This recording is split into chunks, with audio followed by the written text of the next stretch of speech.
This is the Automotive Repair Podcast Network. Welcome to another episode of Speak Up Effective Communication. I'm your host, Craig O'Neill, and welcome to the show on the Auto Repair Podcast Network that is focused on elevating our speaking, communication, and leadership skills. In our episode today, I'm going to discuss my recent trip to Las Vegas where I attended AAPEX and SEMA. Boy, did I have a good time connecting with some of my friends, colleagues, some from overseas. There'll be a great episode of Town Hall Academy with Carm leading hosting my friends from Australia. So many good times, good dinners, good interactions with people across the board. But I'm going to say this. With AAPEX and SEMA both happening during the week, something fundamentally has shifted in my experience at this event. AAPEX has always been the spot where I primarily will focus all of my meetings and look forward to seeing most of my network and friends. But this time, SEMA was where it seemed like all of the action was, whereas AAPEX felt a little quieter. Podcast booths downstairs behind Joe's garage, tucked away out of sight. Whereas in previous years, I remember in my first year, Carm's booth, main foyer right there. And that was like this focal point. You would go to this spot, you would have this large space where people would connect and meet off and then go and see the things in the room. It felt very different this time. Now, if you don't know the difference between AAPEX and SEMA, let me explain that for you. First off, AAPEX is really more of the repair show. This is the automotive aftermarket products expo, maintenance and repair of existing vehicles. This is the bread and butter, like minivans, sedans, work trucks, ADAS, alignments, calibrations, and diagnostic tools, and all the types of things like the real work that we face in the aftermarket in terms of repairing the vehicles that are actually driving down the road. SEMA is a performance show. That's the Specialty Equipment Market Association. That's performance products. It's customization, accessories. It's an enthusiast world. That's sexy stuff, right? Whereas the repair element, that should be my world. I'm a repair specialist. SEMA is not my world, but it's right next to it. That's where everyone is going, though. And this is a real problem. I do believe, and what I've talked to with so many in my network, a lot of the vendors didn't do a booth at AAPEX this year. And AutoFlow, Chris and I were one of them, but we didn't do a booth at SEMA either. We were just walkabout and we had our own suite and we made appointments with clients to come up to the suite. We do interviews with them, have conversations with clients. It was great. I feel like my entire network, those that are listening to this show, especially those who sponsor this show, I really feel AAPEX should still be the place. But have we all been sort of enticed into the scene at SEMA? The size, the traffic, the fanfare? I think I captured this a little bit, that is absolutely the case. And we did, of course, go to SEMA. Chris and I brought our colleague, Scott Werner, with us. He's our VP of marketing at AutoFlow. Scott's a first timer at this event. He's newer to the automotive industry in general. So we had to show him what we mean when we say SEMA is huge. Well, after seeing quite enough of SEMA in a very short period of time, we were walking back. We decided to walk back because the crowds were so thick that we would be standing in the train anyways. It would be too much. And as we're walking back, there's a burnout competition happening in the main front section there of SEMA out in the parking lot. Just massive noise, smoke rising from the parking lot. It's insane. And there's literally stands around where these burnout competitions are occurring, and people are standing in the smoke of the rubber, and there's fire crews putting out fires and it's a spectacle to behold. And this is playing out as we are walking away. But I did turn around and I snapped a couple of pictures of the rising smoke coming from this space because it was a pretty monster burnout that was occurring there. And in the image is my boss, CEO Chris Cloutier, and I took 3 shots of it. And when I got home, it was so funny. I was uploading some of my pictures. I had 1, 2, and 3 pictures of this moment. And it totally reminded me of this here. And I'll put it on the screen. If you're watching on YouTube, you'll see this image sequence, which I did have to put into something of a meme format anyways. Image one, right? It's like, the cool guys don't look at explosions type memes where like heroes cause some massive explosion behind them and they just sort of walk away. Yeah. Well, this first image is sort of kind of reminded me of that. Chris is just walking away from this burnout competition, the smoke rising behind us. And then image two is like, sort of just turned his head to the side. But now image three, like, okay, maybe we'll sneak a little bit of luck. He turned around and looks at the noise in the thing. It was really noisy, echoing through the streets. It was crazy. But isn't that so picturesque of what we are actually speaking about here? I feel like that's the thing. It's like SEMA's an interesting place. You have to actually you have to see it. It's so interesting to see it because there's such a depth to the things in this industry.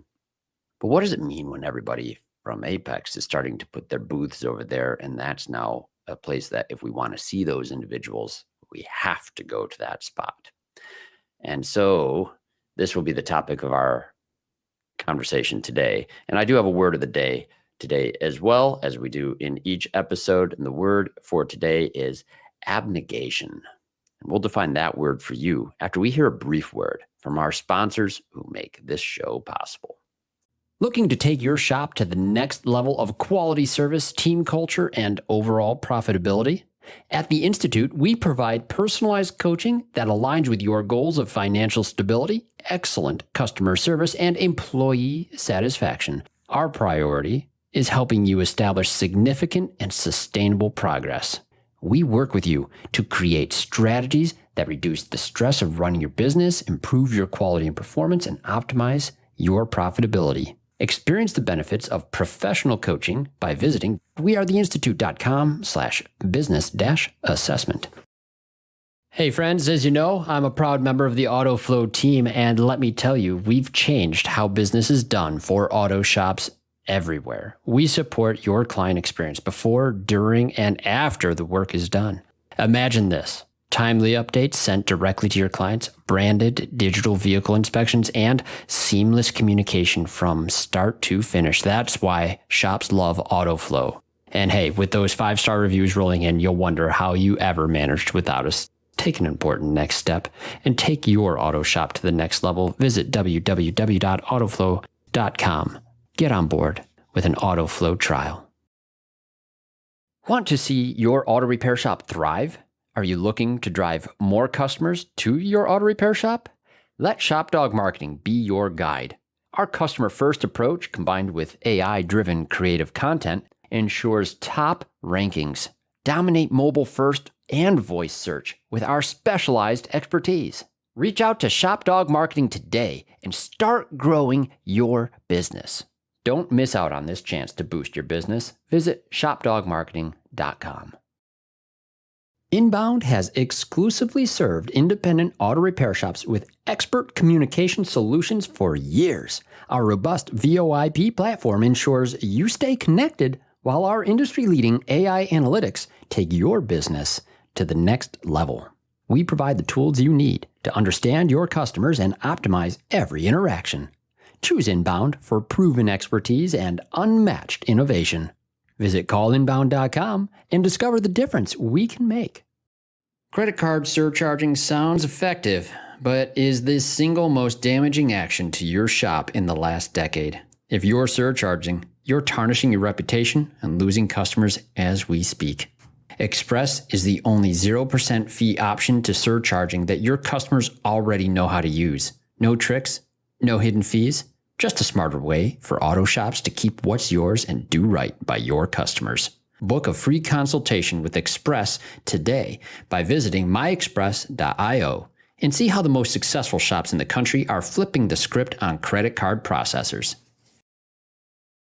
All right, we are back, and our word of the day is abnegation, and that is a noun. It means it's the act of renouncing or rejecting something. And there's a couple of ways that we could use this. One of the ways that I thought about using this in a sentence here. Yeah, here we go. Okay. It's going to fit my thesis for this episode as well.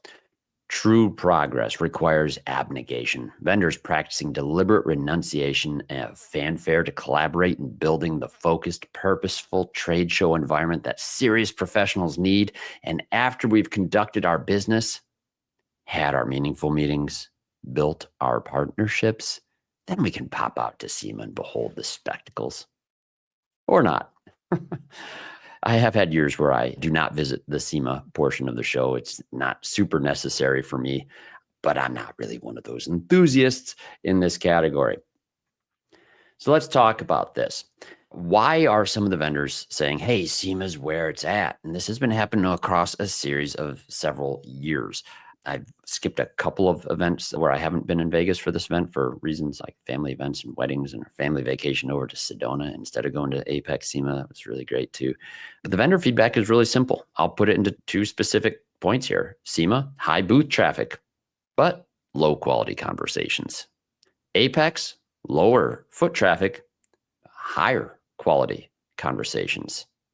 This is a little more nuanced than that, but I think that pretty much sums up the experience for most. A lot of the vendors that do end up going to SEMA really like the idea of all the traffic to kind of get the word out and maybe be discovered. Whereas the people at AAPEX, generally speaking, it's more focused. People know where to find us, and you still get discovered. It's just less foot traffic in that area. There's not a lot of spectacle at AAPEX. Where I feel, and why I'll hold to my original statement here, I feel like a lot of the vendors and people in my network, coaching firms, you name it, I think they really do belong in AAPEX. That is the spot. I wish it still was. I hope it will be again. That is the spot, because it just seems strange when, like, friends in the software side of the business too, when you have your software booth and just around the corner from you is where they have suburban combat vehicles that have been customized with gun ports. Oh my goodness.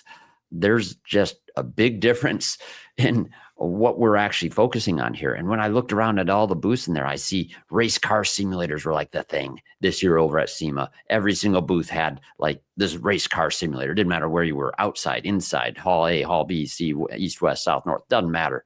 Like, oh, hey, it became kind of a joke as I was walking through talking with Chris and Scott. And I was like, hey, look, you can drive a race car in that vendor's booth. Neat. Is that really capturing any attention? Is it unique anymore? It's spectacle. It's noise. And then I started saying another thing.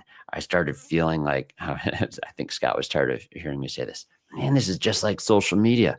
It's like physical manifestation of social media. It's like, here's a thing I might be actually looking for. It's right in front of me. But oh, by the way, there's this other thing off to the side, distracting from the more meaningful connection.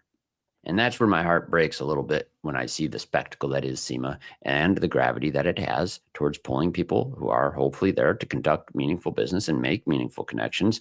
And I'm not saying that you can't make meaningful connections. I'm just saying, if that's where we have to go to have them, is it the best place that we should be bringing people to meet? I don't think so. I just don't think so. For me, in the past years, and I did this already, it was episode 64, How I Met Chris and Why You Should Go to AAPEX. I was thinking, like, if that scene in 2017 that made it possible for me to meet the person that would become a leader and influencer in my life, change my career trajectory.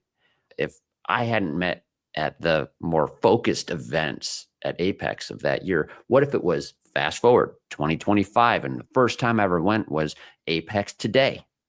Would that meeting have ever happened?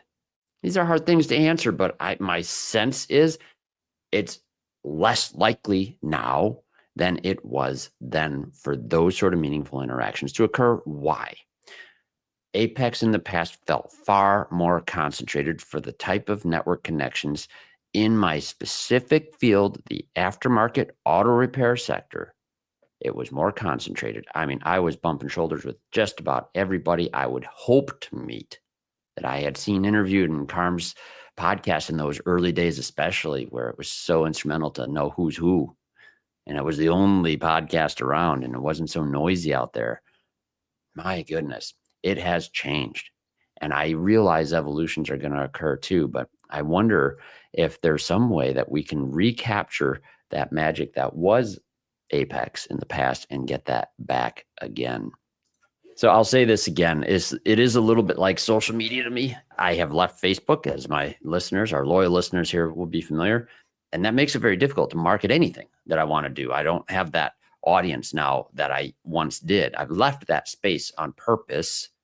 I have, recognizing there will be struggle. But the fact is, when I want to have a meaningful interaction with anyone or have anything to say, I don't want you to have to go there to hear it.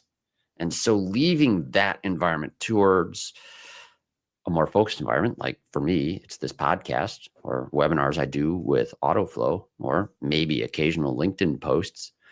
Those things matter more. Maybe a space that's yet created that will be more valuable, yet that'll be free of noise or distractions. It's something that's very much on my heart and the heart of others that I'm speaking to. So hopefully we'll have something else for you in the future.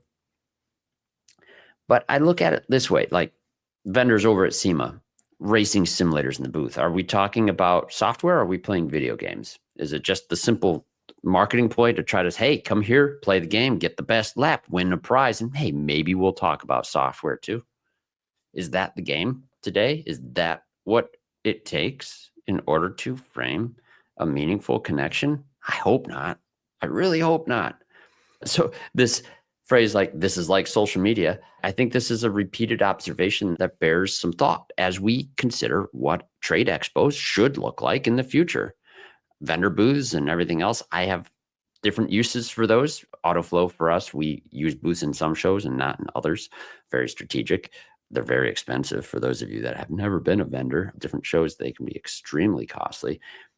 But the thing is, if I had to count on a race car simulator to be in my booth in order to capture attention, and like that's what I decided to do, my simple ethical dilemma is this: is that adding to the noise? I don't feel like it's good to add to the noise in order to try to stand out. It just makes like a dinner table conversation where the voices all get to the point where everybody's yelling and we need to hit reboot at some point just so we can actually hear each other at all and carry a softer tone as we go through the rest of the night. You know what I mean? If you've ever been at one of those loud dinner tables, I just don't want to see people become part of the problem, is where I'm going with this. And so that is what the stakes are as well. As I mentioned, episode 64, how I met Chris at 2017 at AAPEX. This was a conversation that changed everything for me. Meeting led to what I do now, the podcast network, my current work at AutoFlow, my network at all, a major milestone moment in my life. And walking around AAPEX this year, I kept thinking, could this have happened today? And could I have had that focused, meaningful conversation? Would Chris and I have ever even found each other in the current environment? As I'm thinking about what should happen, let's think about first, what would happen if AAPEX loses its identity entirely? I think that would be a terrible consequence to this. AAPEX and SEMA have occurred at the same time each week, but now what I'm seeing happen is, why not everyone be at SEMA? And the why not to me seems very, very, very, very clear. Joe's Garage. That is a key feature of AAPEX. This year, I noticed a lot of the same type of things inside of Joe's Garage. ADOS, ADOS, ADOS, ADOS. By the way, if that's not a hint on some of the things that you ought to be paying attention to in the industry, then please pay attention. But it's downstairs. Most of the AAPEX events I remember in the past, the main stuff was always upstairs. There's some practical reasons Joe's Garage can't be upstairs. I believe it has mostly to do with the lifts that are in the ground in order to actually lift vehicles up and do the hands-on demonstrations that Joe's Garage has been known for. I didn't see as many of the hands-on demonstrations this year. It didn't feel like any focused events. Now, I happened to arrive at a time where there was an award ceremony happening. I saw Dwayne Myers from Dynamic Automotive. He was hosting an event. I saw Tara Topol there, and they were talking about some people winning awards. Pulled out my camera, was doing some filming, but I wouldn't have found that event if I didn't happen to be there. And I bet a lot more people would have been there and been able to celebrate in that moment had they known about it, or had it been not tucked away downstairs far from where people naturally flow. So hey, Joe's Garage, cool spot, but is it a little inconvenient? And then combine that with the fact that it's been surrounded now by foreign brands that are not even marketed in English anymore. And then behind all that is the podcast. Then all on the other side, we have concessions and food, overpriced water bottles, $7 for one bottle of water. Oh my goodness. I think it needs to be thought about. And I'm excited to hopefully see some more conversations unfold about what that's going to look like, because I think that it is absolutely going to hit a tipping point so we don't see a death spiral of a space that I thought was really in a sea of chaos in Las Vegas, a sacred space where we could once meet. I remember my coach, Bob Greenwood, meeting at Carm's booth in the upper foyer area, signing names on our images on the poster that Carm provided for those who were going to be there in attendance, creating such a unique experience, to a focal point of meeting. That was great. But if AAPEX diminishes and loses its relevance as vendors chase SEMA's crowds, meaningful connections or conversations, what if those disappear entirely? What if the unsexy, essential work of keeping vehicles running becomes invisible? So that leaves us where we are today. Companies like AutoFlow, we've already adapted. We did no booth at all this year. Chris, owning shops, he attended as a buyer. I have media credentials since Carm is also my boss this year. Tracy anyways. And I will say this too. Meaningful connections by no means dead. Not trying to discourage that at all. Frankly, one of my favorite events was, I think it was Thursday morning. I forget what day it was. One of the mornings, the Women in Auto Care breakfast, watching Tracy receive an award for excellence in that group. Wow, that was great. Got to see her give a speech and everything else. As the producer of this show, super proud to be there and observe and watch that along with so many of our friends. And that was a good focal point. That sort of thing was well advertised ahead of time. And it was in the typical ballroom section of where the Apex Hall is at the Venetian, a familiar area if you've been to the show. So it's where a lot of traffic moves through that hallway as well. And it is still a lot of traffic moving through that hall. But what we had to do this year was schedule a lot of appointments and interviews in private suites. That's what we were doing. So we tried to gain some control in a little bit of a chaotic environment for those actual conversations to occur and dinners. And I'm also thankful that Promotive and Auto Shop Leader also had a party that night. Promotive is also one of the sponsors of our partners here on this channel. There was a neat party. There were lots of the who's who and the friends that I know. And it was just such a great time being able to get to that on one night as well. The solutions and the reality here. This is just Craig opinion. But I really do believe that upper foyer at AAPEX again needs to be more for gathering and meeting. They had live music in it this year, which created a nice vibe and yeah, cool. But that was like this, you're passing by this thing. It felt like almost like an airport, live music in the airport. You're just moving through. It's transient and it's right by the taxis that are going to take you to SEMA. That is a space that we can use and should be able to use as a launching point to the other things there at AAPEX. I think that is a lot better. Downstairs, that shouldn't necessarily have to be where Joe's Garage is. If it's the lift's holding us back, maybe Joe's Garage needs to be thought out. We want that main level. There's so many things that can still be hands-on. Most of us know what the cars feel like on the racks, so we don't necessarily need to have the cars on the racks. Some of those demos are really cool, but maybe we have to just figure out some other solutions for that upstairs, because that upstairs hall, I remember it being great, and I want it to be great again. I really think that's a good thing. And downstairs should be reserved for the foreign, non-English stuff. You having those interspersed between things creates a strange discontinuity. And I think we need to keep that continuity and keep that concentration so that like for like, we can find our way through that stuff. And if you want to go walk through the things you can't read, you can go and do that. We need to organize for purpose, not for spectacle. I really do believe that the SEMA spread, it's not going to be beneficial for most people that are thinking about having a booth, any vendors that are new to this, or anybody expecting to attend AAPEX and SEMA, hoping to find specific vendors.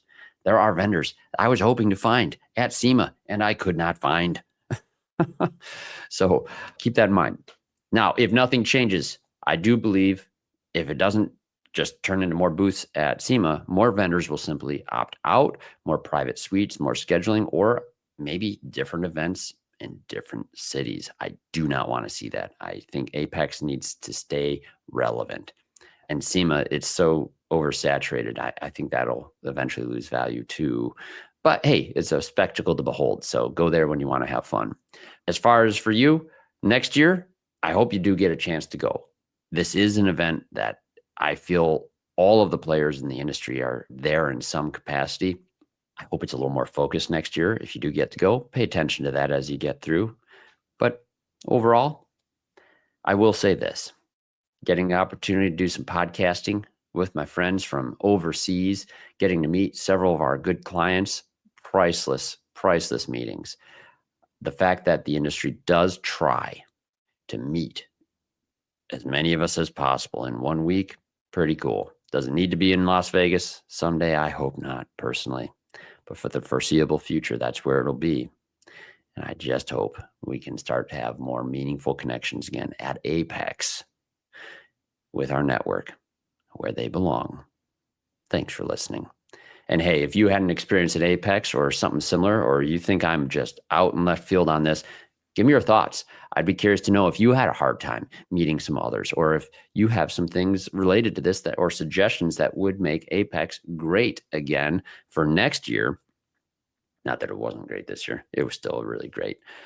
I'd love to hear those thoughts. Please reach out to me. Speak up at CraigO'Neill.net. O'Neill is O'Neill. I love hearing your thoughts, any topics that are of interest to you. And if you have any topics you would like to speak up about here on the show. And as always, please listen to some of the other shows here on the Auto Repair Podcast Network. Remarkable Results Radio with Carm Capriato, Diagnosing the Aftermarket A through Z with Matt Fonslow, Business by the Numbers with Hunt Demarest, the Auto Repair Marketing Podcast with Brian and Kim Walker, the Weekly Blitz with Coach Chris Cotton. Those are the shows, folks. And once again, thank you to our sponsors who make this show possible. It was great seeing some of you on the ground in Las Vegas as well. Thank you, our loyal listeners, for joining us. Now get out there, listen up, speak up, and meet up with intention. You've been listening to Speak Up, Effective Communication with Craig O'Neill on the Automotive Repair Podcast Network. Download our exclusive podcast app at automotiverepairpodcastnetwork.com because the best conversations in the industry start here. Check the show notes for Craig's YouTube channel and email. Let him know what topics you'd like him to speak up about.